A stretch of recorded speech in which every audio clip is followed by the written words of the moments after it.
नमस्कार दोस्तों, आप सभी को स्वागत है आपका अपना चैनल रंजन ऑनलाइन सॉल्यूशन पर। इस वीडियो में हम आज जानेंगे एचपीएल के बारे में, हाफ पे लीव के बारे में, क्या इसकी कंडीशन है, किस प्रकार से लिया जाता है, ये सारी चीज़ इसके बारे में हम इस वीडियो में चर्चा करने वाले हैं। तो बने रहें इस वीडियो में शुरू से अंत तक। यदि अभी तक आप मेरे चैनल को सब्सक्राइब नहीं किए हैं तो फटाफट चैनल को आप सब्सक्राइब कर लें, बेल आइकन को दबा दें, नोटिफिकेशन को ऑल कर दें ताकि आने वाला हर नोटिफिकेशन सबसे पहले आप तक पहुँचे। चलिए शुरू करते हैं वीडियो।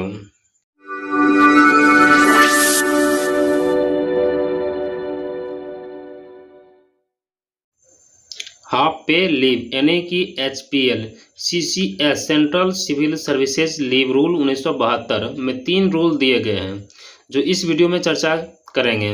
रूल 29 में जो है हाफ पे लीव के संबंध में है, रूल 19 मेडिकल सर्टिफिकेट के बेस पर ग्रांट करने वाले संबंध में है और रूल 30 कंप्यूटेशन ऑफ लीव के संबंध में दिया गया है।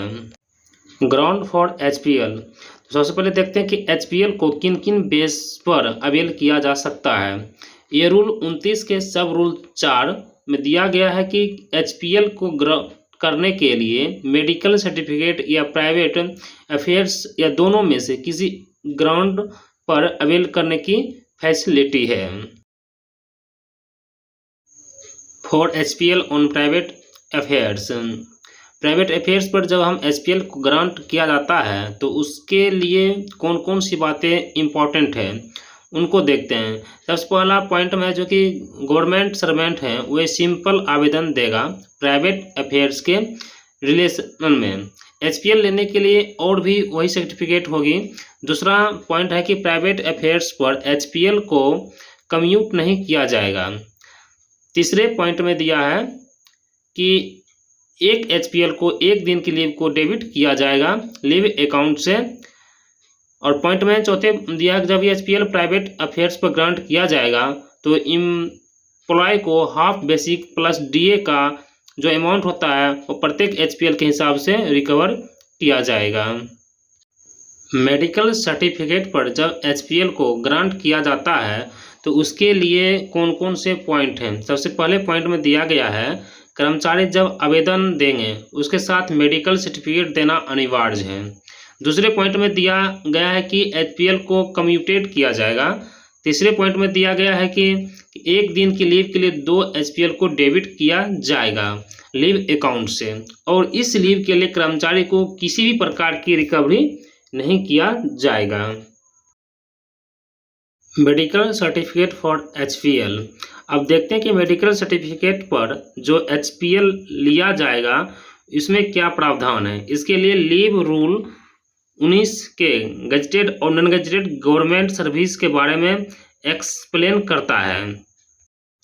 सब रूल 1 में दिया गया है कि गजेटेड गवर्नमेंट सर्वेंट अपने आवेदन के एक मेडिकल सर्टिफिकेट को सबमिट करेंगे तो फॉर्म 3 है।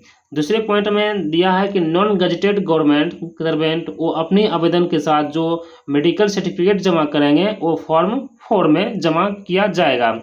इस लीव के बाद जब कर्मचारी अपनी ड्यूटी ज्वाइन करेगा तो एक फिटनेस सर्टिफिकेट जमा करना होगा। इस फिटनेस सर्टिफिकेट के लिए फॉर्म 5 है और गजेटेड और नॉन गजेटेड कर्मचारी के लिए भी ये भी फॉर्म 5 ही देना पड़ता है। दोनों में ही अवस्था में जो फॉर्म सर्टिफिकेट जो दिया जाएगा फॉर्म 5 जो फिटनेस सर्टिफिकेट है दोनों के लिए सेम है, फॉर्म 5 ही जमा करना पड़ेगा। Medical certificate given by medical certificate claim issue करेगा जो इससे पहले पॉइंट में दिया गया कि CGHS/DGEHS डॉक्टर हैं वो इस मेडिकल सर्टिफिकेट को जारी करेगा जो CGHS या DGEHS के बेनिफिशरी हैं। दूसरे पॉइंट में दिया गया है कि गवर्नमेंट कर्मचारी CGHS या DGEHS के बेनिफिशरी नहीं हैं तो किसी भी गवर्नमेंट हॉस्पिटल में जाकर सर्टिफिकेट को इशू करेगा। तीसरे पॉइंट में दिया गया है कि पैनल के प्राइवेट अस्पताल में इलाज करा रहे हैं तो वहां पर जो ऑथराइज्ड डॉक्टर हैं वो सर्टिफिकेट को इशू करेंगे। इस केस में इंडोर ट्रीटमेंट हो रहा है पर्टिकल डिजीज के लिए, हार्ट डिजीज के लिए या कैंसर हैं, तो उसके ट्रीटमेंट के लिए जो हॉस्पिटल रिकॉग्नाइज किया गया है गवर्नमेंट के द्वारा, पैनल हॉस्पिटल है, उसी का कम्प्लीमेंट है, वो इसी सर्टिफिकेट को इशू करेगा। नेक्स्ट पॉइंट में दिया गया है कि अपनी इनलेस के कारण अपनी हेड क्वार्टर से कहीं दूर है, तो वहाँ पर जो ऑथराइज मेडिकल अटेंडेंट होते हैं उससे साइन करा के मेडिकल सर्टिफिकेट को सबमिट किया जाएगा।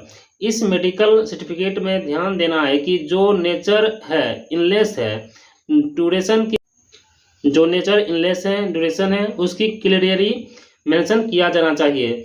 जो नॉन गजेटेड कर्मचारी हैं वो आयुर्वेदिकल, होम्योपैथिक या किसी डेंटिस्ट से अलाइनमेंट के लिए ट्रीटमेंट लेते हैं, तो उसके द्वारा दिया गया मेडिकल सर्टिफिकेट भी स्वीकार किया जाएगा, चाहे वो आयुर्वेदिक से हो, होम्योपैथिक से हो या किसी डेंटिस्ट से भी इलाज करवा रहे हैं, तो उसके द्वारा जो ट्रीटमेंट चला है उसके सर्टिफिकेट पर भी आपका ये मेडिकल सर्टिफिकेट कम कट जाएगा।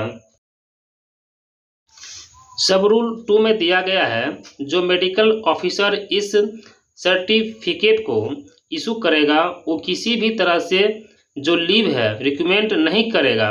ऐसा लगता है कि इस इलाज के बाद अपनी ड्यूटी के रिज्यूम करने के लिए फिटनेस नहीं हो पाएगा और अपने इस ओपिनियन को जो गवर्नमेंट सर्वेंट हैं वो गवर्नमेंट सर्विस के लिए परमानेंटली अनफिट हो जाएगा, जिसके मेडिकल सर्टिफिकेट की रिकॉर्ड करेगा। सब रूल 3 में दिया गया है लीव को ग्रांट करने के लिए ऑथराइज कॉम्पिटेंट हैं, इसकी एक ऐसा सर्टिफिकेट मिलता है कि रिकॉर्ड किया गया है जो कर्मचारी हैं गवर्नमेंट सर्वेंट के लिए परमानेंटली अनफिट हो गया है, उसको सेकेंड मेडिकल ओपिनियन के लिए रिक्वेस्ट करेगा और वे कम से कम सिविल सर्जन या स्टाफ सर्जन के लेवल के ऑफिसर के द्वारा ओपिनियन को लिए भेजा जाएगा। रूल सब 4 में दिया गया है कि जो मेडिकल ऑफिसर हैं उनकी ड्यूटी है कि सब रूल 3 में जो ओपिनियन के रेफर किया गया है उसमें सनलेस के फैक्ट्स उसमें के लिए जो लीव ली जा रही है उसके नेसेसरी को क्लियरली मेंशन करें। और लीव 5 में दिया गया कि गवर्नमेंट सर्वेंट को मेडिकल सर्टिफिकेट इशू हो जाता है और मेडिकल सर्टिफिकेट के अपने आप में कोई राइट नहीं होता है कि गवर्नमेंट कर्मचारी को लीव सेंक्शन हो गई है। इस मेडिकल सर्टिफिकेट को फॉरवर्ड किया जाएगा लीव सेंक्शन करने के लिए लीव अथॉरिटी के पास, जो इस लीव को ग्रांट करेगी। लीव रूल 6 सब रूल 6 में दिया गया है कि लीव सेंक्शन करने के लिए कॉम्पिटेंट अथॉरिटी है, उसकी डिस्क्रेंसी है, अगर वे चाहे तो मेडिकल सर्टिफिकेट को जमा कराने के लिए जो कंडीशन है उसको वेव ऑफ कर दे या छूट दे दे, लेकिन जो ये छूट है मैक्सिमम 3 दिनों के लिए दिए जा सकते हैं। एक टाइम पर अगर एम्प्लॉय 3 दिन तक HPL लेना चाहता है मेडिकल ग्राउंड पर, उसके लिए मेडिकल सर्टिफिकेट के कॉम्पिटेंट अथॉरिटी है ग्रांट कर रही है तो वे इसको छूट दे सकती है। लेकिन इसी के साथ साथ मेडिकल सर्टिफिकेट के बगैर ये लीव ली जा रही है तो 1, 2, 3 दिनों के लिए, तो उसमें मेडिकल ग्रांट पर लीव की तरह ही ट्रीट नहीं किया जाएगा, उसके लिए नॉर्मल लीव को बेस पर ही ट्रीटमेंट होता है, तो उस तरीके से उस लीव को डिवाइड किया जाएगा, यानी कि 1 दिन की लीव के लिए एक ही HPL डायरेक्ट किया जाएगा। रूल 30 के कम्यूटेड लीव जब 1 दिन के लिए या 2 HPL लीव अकाउंट से डिडक्ट किया जाता है तब हम उसे कम्यूटेड लीव कहते हैं। इसके लिए जो प्रावधान है वो इस प्रकार से हैं। इसके सब रूल 1 में क्लियरेंस दिया गया है कि लीव अकाउंट को जो बैलेंस होती है उसमें से आधे से ज़्यादा लीव होगी उसे कम्यूट नहीं किया जाएगा।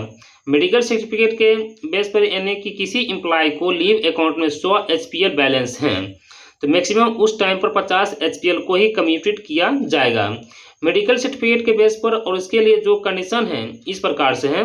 सबसे पहली कंडीशन है कि लीव ग्रांट करने के लिए कॉम्पिटेंट अथॉरिटी हैं वो सर्टिफाइड हो जाए कि जो गवर्नमेंट सर्वेंट हैं वो अपनी ड्यूटी पर वापस आएगा लीव खत्म होने के बाद, तब उसको ग्रांट करेगा।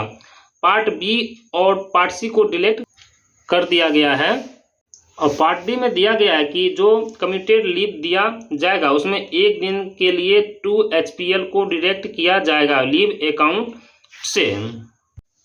सब रूल 1 में दिया गया है कि पूर्व सर्विस के दौरान एम्प्लॉय मैक्सिमम 180 दिनों की HPL को कम्यूट करा सकता है without protection of medical certificate पर, यानी कि प्राइवेट अफेयर्स पर जो HPL ले रहा है उनको भी कम्यूट कराया जा सकता है 180 दिनों के लिए HPL के लिए। लेकिन उसमें कंडीशन लगी हुई है, ये जो लीव है utilisation approved case of study certificate के लिए होना चाहिए जो कि पब्लिक इंटरेस्ट में हो, और ये सर्टिफिकेट लीव सेंशन अथॉरिटी जारी करेगा। सब रूल 2 में दिया गया कि अगर किसी गवर्नमेंट सर्वेंट को लीव ग्रांट की गई है और उन कम्यूटेड लीव को एक्सपायरी से पहले, उनकी ख़त्म होने से पहले ही वह गवर्नमेंट सर्वेंट रिजाइन कर देता है तो अपनी जॉब से या अपने वॉलंटरी रिटायर्ड हो जाता है, VRS ले लेता है, तो ड्यूटी को ज्वाइन करने से पहले ही तो लीव को HPL की तरह ही ट्रीट किया जाएगा। और इसके लिए जो कम्यूटेड लीव HPL को बैलेंस है बेसिक पे DA का गवर्नमेंट एम्प्लॉयर से रिकवर कर लिया जाएगा। इस कंडीशन में इसमें खास ध्यान रखने वाली बात है कि अगर जो वॉलंटरी रिटायर्ड गवर्नमेंट सर्वेंट ले रहा है, अगर वो अपनी इतनी बीमार अवस्था के कारण ले रहा है या फर्दर सर्विस के लिए इनेबल है या इसी को कम्यूटेड लीव ड्यूरेशन में एम्प्लॉय की डेथ हो जाती है, तब ये रिकवरी नहीं किया जाएगा। यहाँ पर खास ध्यान रखने वाली बात यह है कि जो कम्यूटेड लीव हैं उसके लिए कंडीशन में भी ग्रांट किया जाएगा। गवर्नमेंट सर्वेंट की रिक्वेस्ट पर जब उनके अकाउंट में अनलीव बैलेंस है तो अनलीव को पहले से जीरो करना जरूरी नहीं है। गवर्नमेंट सर्वेंट अपनी सारी लीव को यूटिलाइज करें और उसके बाद ही लीव को कम्यूट करें, ऐसा कोई भी कंडीशन नहीं है। आशा है कि ये वीडियो आपको ज़रूर पसंद आई होगी, तो वीडियो को लाइक करना ना भूलें और साथ ही इस वीडियो को शेयर कर दें। यदि अभी तक आपने मेरे चैनल को सब्सक्राइब नहीं किए हैं तो अब फटाफट चैनल को आप सब्सक्राइब कर दें, बेल आइकन को दबा के नोटिफिकेशन को ऑल कर दें ताकि आने वाला हर वीडियो आप तक पहले मिले। मिलते हैं नए अपडेट नए वीडियो के साथ, तब तक के लिए फिर से आपको एक बार धन्यवाद।